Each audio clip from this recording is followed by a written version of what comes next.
Derek had a sense of humor for an 18-year-old. He had short blonde hair, and he had a medium build to him.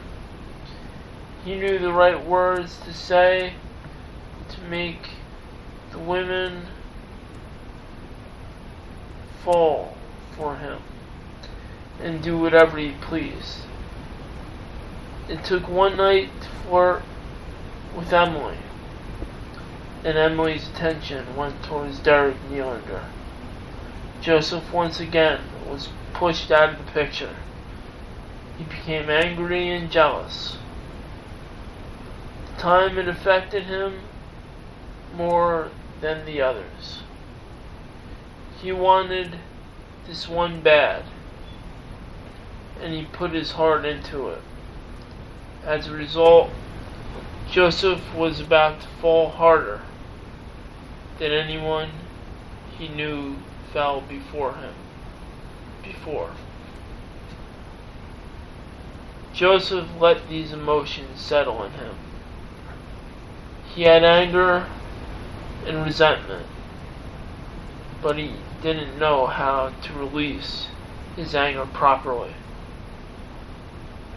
Joseph lost his chance to be with Emily.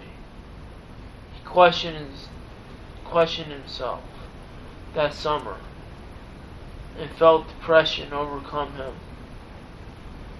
He felt this way for a few months, and then, just when his life couldn't just get any worse, his life would change. That happened when there was a party involving alcohol with his friends on December 15th of that year.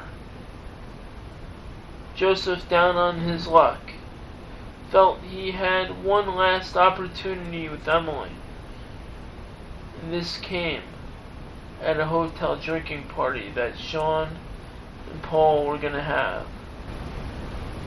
They invited Emily and two friends of hers, Jen and Janet. The party went well in the beginning for Joseph. He was turning on his sense of humor. He impressed them. He even was ready to go in the hot tub with them. The women didn't mind if he saw them undress. Things were going well with Joseph.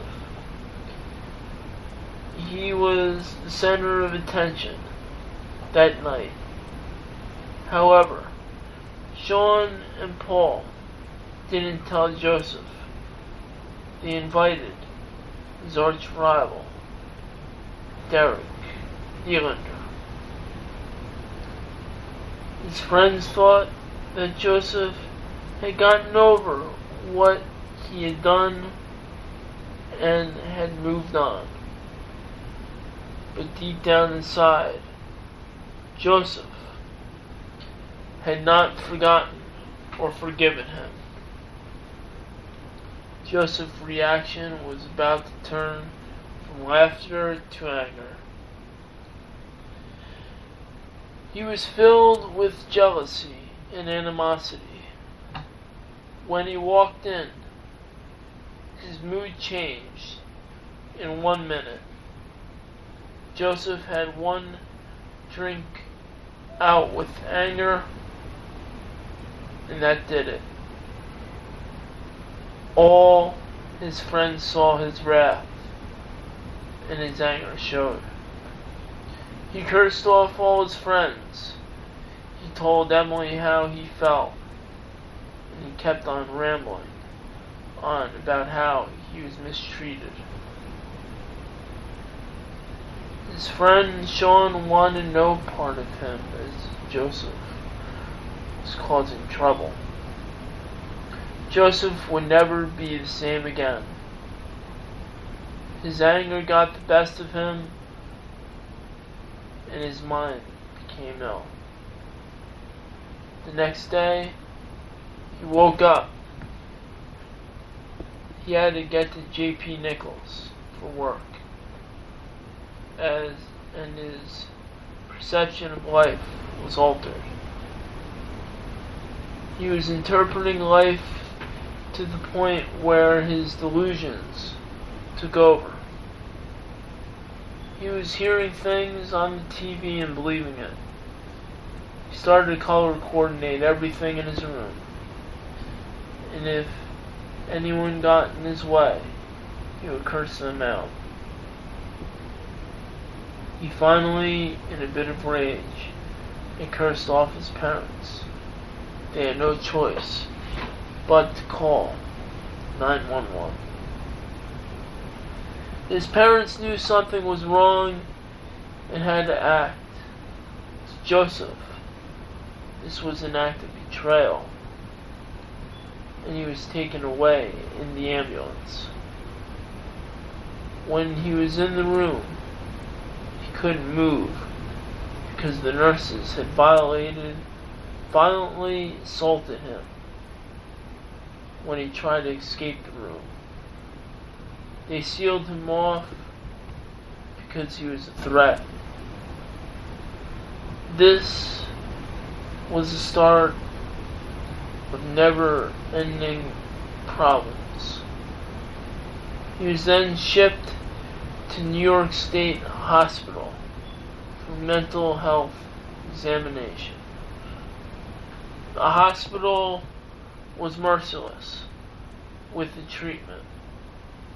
They treated him as if he was seriously mentally ill and gave him heavy medication.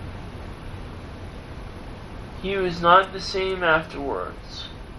Joseph lost the feeling to feel certain emotions. He lost the ability to speak intellectually, and he was in a zombie-like state when he was with his friends.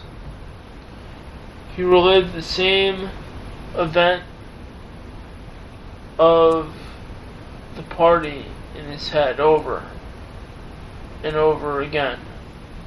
He kept on talking about how horrible his medications were and what they did to him.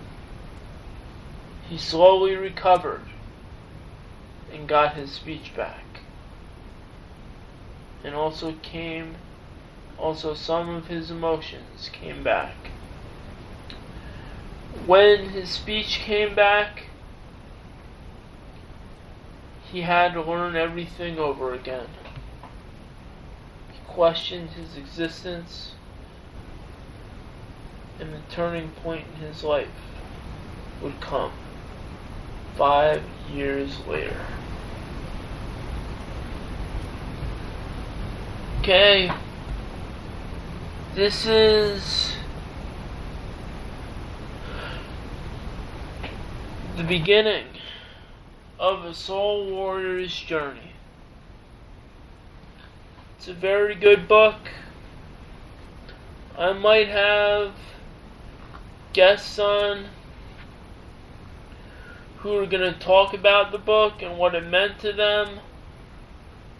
They might even read a few chapters, who knows. But all I know is the book began. Joseph Woods went through turmoil and his life was destroyed. Kind of like related to how Joseph Vivaldi would go through turmoil in his life.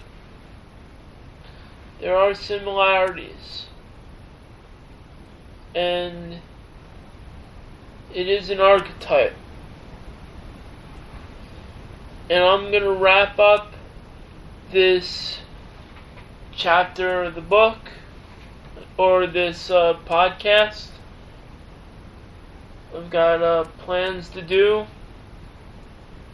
and there's going to be more coming from this podcast on a Soul Warrior's Journey reading. Final plugs. I like to plug the Acknowledgements network. They have Quantum Posey, they have Ricky and Wolfman's show, they have the Ricky and Wolfman show, which the Wolfman, played by Joseph Vivaldi, is on that network. Very good brand. And the reading of Malauthortia, which will be coming. And I'm sure I'll have plugs soon for that network, but we'll see how things are, and time comes as Wolfman contributes more stuff. But hold on, can you hold on a minute?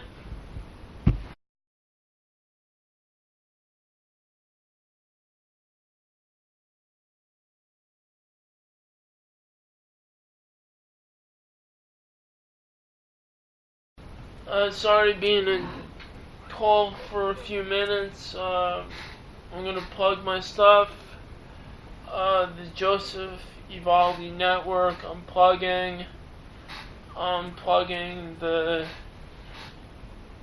Joseph Vivaldi brand, which features books, artwork, and this network is part of it.